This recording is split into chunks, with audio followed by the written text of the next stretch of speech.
How to make banana pudding.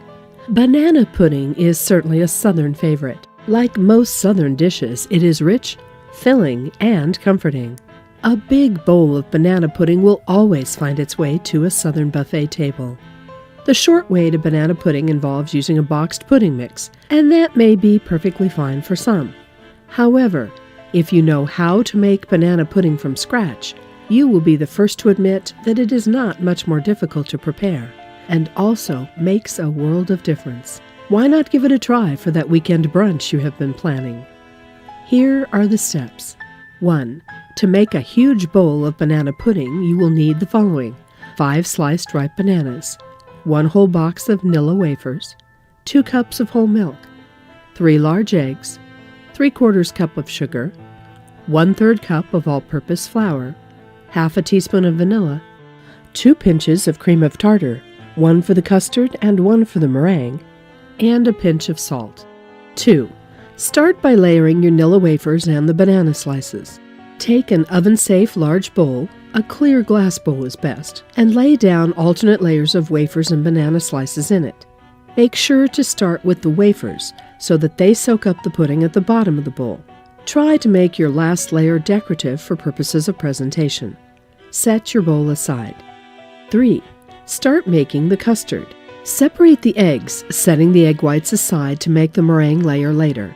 As for the yolks, place them in a double boiler. Add the milk, flour, 1/2 cup of sugar, a pinch of cream of tartar, and a pinch of salt. Turn the stove to medium heat and use a wire whisk to stir the mixture. Keep at it until the custard starts to thicken.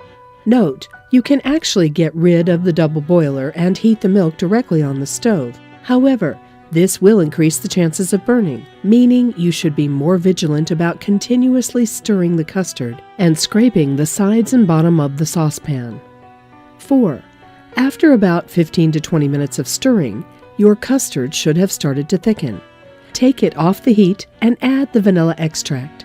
Carefully pour the custard over the wafer and banana arrangement. Let it sit to allow the custard to seep into the Nilla wafers. In the meantime, make the meringue for the top layer using the egg whites you separated earlier. 5. With a hand mixer, beat the egg whites until they become frothy. Add the cream of tartar and increase your mixing speed to medium. Once soft peaks begin to form, add the remaining 1/4 cup of sugar little by little. Continue until egg whites form stiff peaks. 6. Gently spread the meringue over the bananas, wafers, and custard. Make swirls on top with a spatula.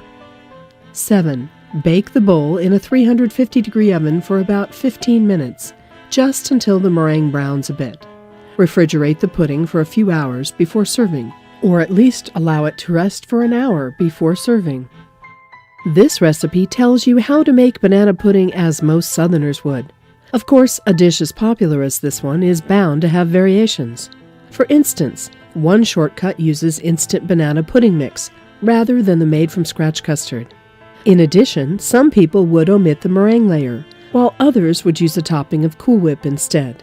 Still others would prefer to layer the custard along with the wafers and the banana slices, instead of pouring it over them all. There certainly is no single perfect way to make this dish. The variations are part of what makes it so homey.